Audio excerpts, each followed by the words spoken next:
E aí galerinha, tudo bem com vocês? Espero que sim, galerinha. Hoje a gente vai dar continuidade aí no nosso assunto, Revolução Industrial, né? A gente já começou a falar sobre ele anteriormente, né? Principalmente focando aí sobre as questões da Inglaterra. A gente também falou que essa situação ela foi bastante importante, né? Graças ao cenário que a Inglaterra vinha passando ao longo dos anos. A gente falou aí sobre a influência, né, que a Inglaterra teve desde a mudança da dinastia Tudor, né, para a dinastia Stuart, né, e nessa ideia a gente vai perceber que essa Inglaterra ela vai ser extremamente moldada ao longo dos anos. É claro que eu estou falando de Inglaterra, mas a gente precisa entender que a Revolução Industrial não só afeta a Inglaterra, mas a Europa como um todo. E é claro, se eu falo de Europa como um todo, eu preciso lembrar aí que vários processos foram importantes, né? Inclusive a questão aí basicamente, né, daquele período que a gente vai chamar de Iluminismo, né? O período das luzes. É claro que quando a gente fala de Iluminismo, a gente precisa lembrar que esse período recebe esse nome porque basicamente é o período onde a gente vai ter a mudança de pensamento da população, né? Que era basicamente uma população que tinha a questão do dogma religioso muito forte, né? E agora esse pensamento ou esses dogmas, mais especificamente, eles não vão ser tão fortes assim, já que esse nome iluminismo ele vem como a ideia de trazer luz à escuridão, né? Então por isso que é chamado do período do século das luzes. Que luz é essa? Está falando de luz das ideias, né? A luz do conhecimento. E é claro que ao longo dos anos, quando a gente tem toda essa situação, a gente também precisa lembrar, né, de alguns acontecimentos que a gente vai passar no Brasil.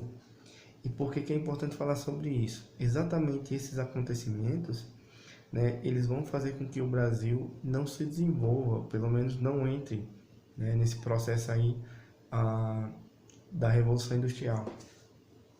Primeiramente, a gente precisa lembrar, né, que o Brasil era um país que era uma colônia portuguesa e depois de um tempo se tornou independente, né, deixou de ser colônia, mas os padrões econômicos vividos no Brasil não deixaram, né, não mudaram de patamar, ou seja, mantiveram o mesmo padrão de quando o Brasil era uma colônia portuguesa. Além disso, é claro, a gente precisa lembrar que se eu estou falando de padrões, né, a economia brasileira ela está muito embasada aí na questão da exploração da mão de obra escrava, da questão da exploração do plantio de cana-de-açúcar, né? Então a gente está falando aí basicamente, né, do desenvolvimento da monocultura. Então essa era a chave. E aí, gente, quando eu coloco isso, é para que a gente possa entender que graças a esse processo, né, que o Brasil ao longo dos anos ele vai se mantendo firme nessas características. Inclusive, a gente pode perceber isso muito claramente, né, no período em que a coroa portuguesa resolve vir ao Brasil. E por que eu estou colocando sobre essa situação? Porque, na verdade, graças à chegada da coroa portuguesa no Brasil, houveram várias revoluções, né? Muita gente começou a protestar pelas questões das cobranças de impostos indevidos. Essas revoluções, elas podem começar desde basicamente uma Confidência Mineira, né? Que a gente está falando aí da figura de Joaquim José da Silva Xavier Tiradentes, né? Que é considerado como o grande líder, né, da Inconfidência Mineira, de 21 de abril, né? Ou a gente pode voltar a pensar, por exemplo, né, na questão da Conjuração Baiana, ou ainda, né, a questão da Revolução Pernambucana.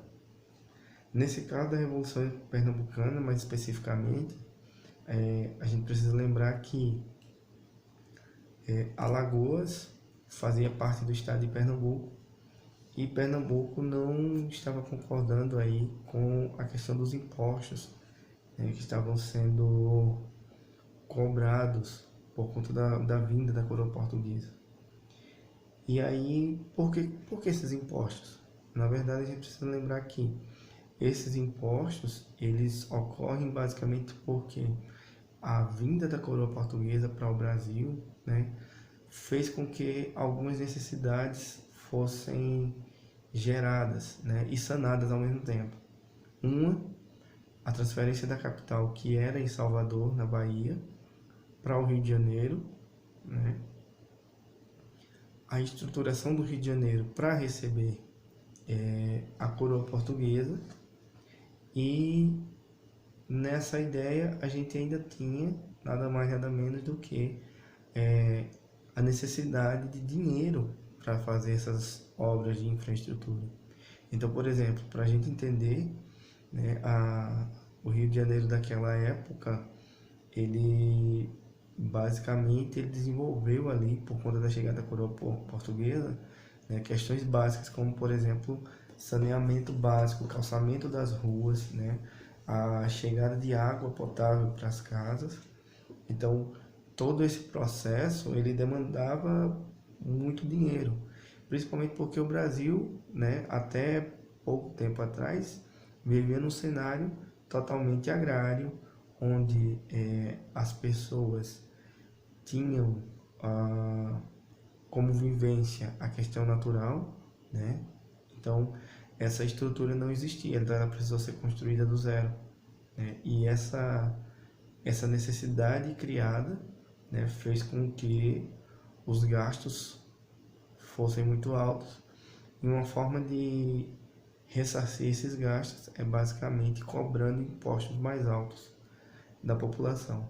E no caso da Revolução Pernambucana, essa revolução, por conta desses aumentos de impostos, né, a cobrança dos impostos em ouro, né, o peso em ouro, fez com que, basicamente, Pernambuco estivesse contrário aos pensamentos, né, do rei da época, que era Dom João VI.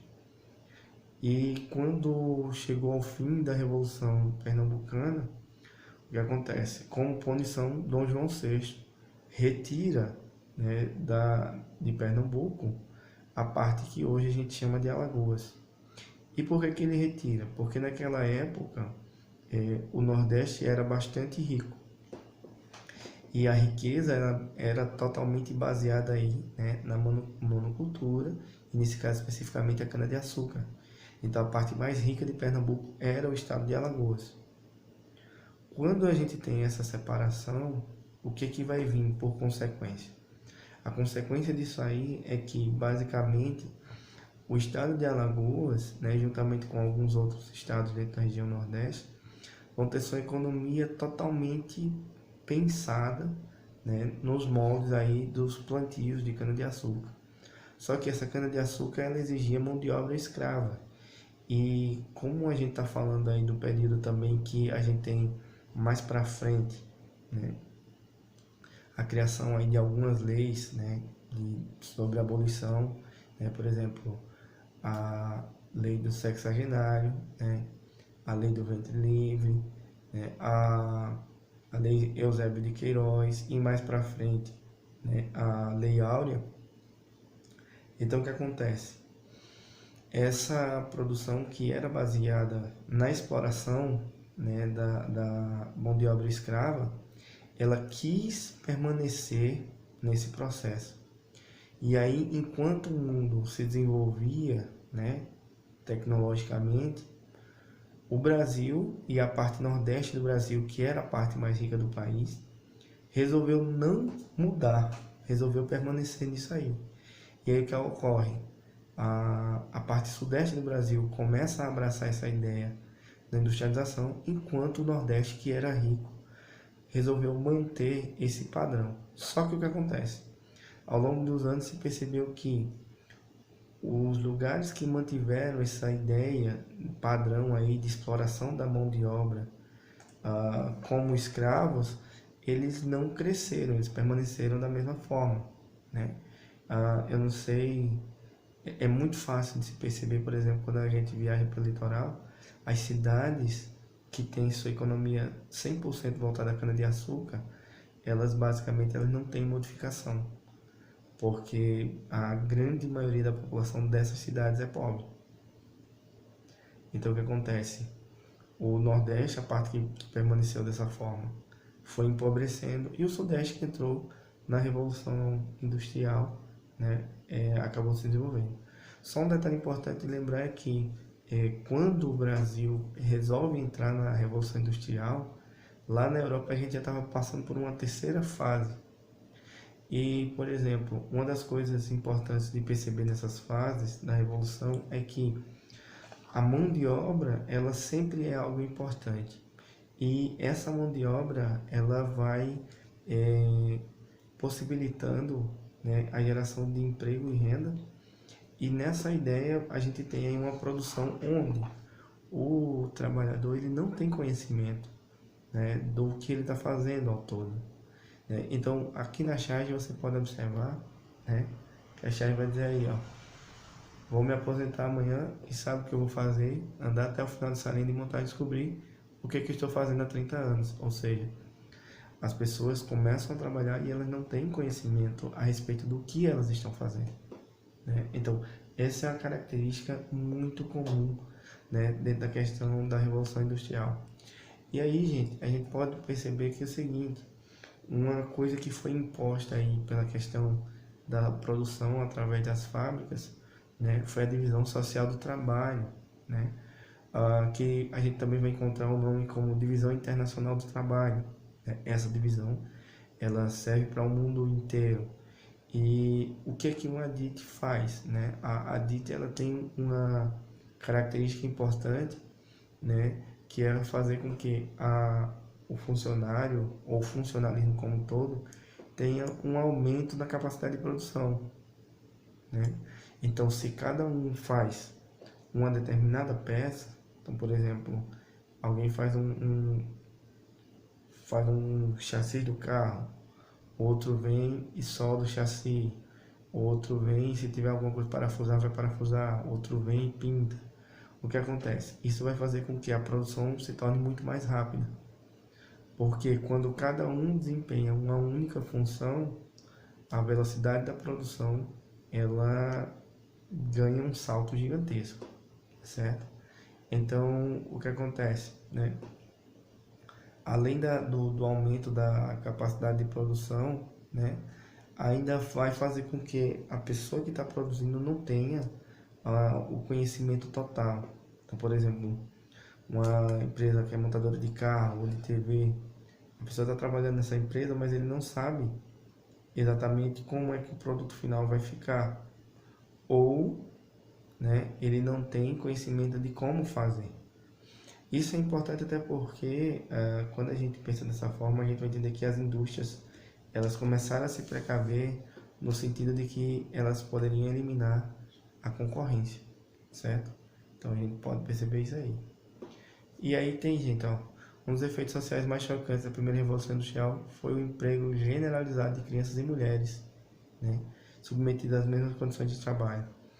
A mulher, até esse momento aí, a mulher não tinha espaço no mercado de trabalho, né? A mulher não votava e também a mulher não sabia ler na grande maioria.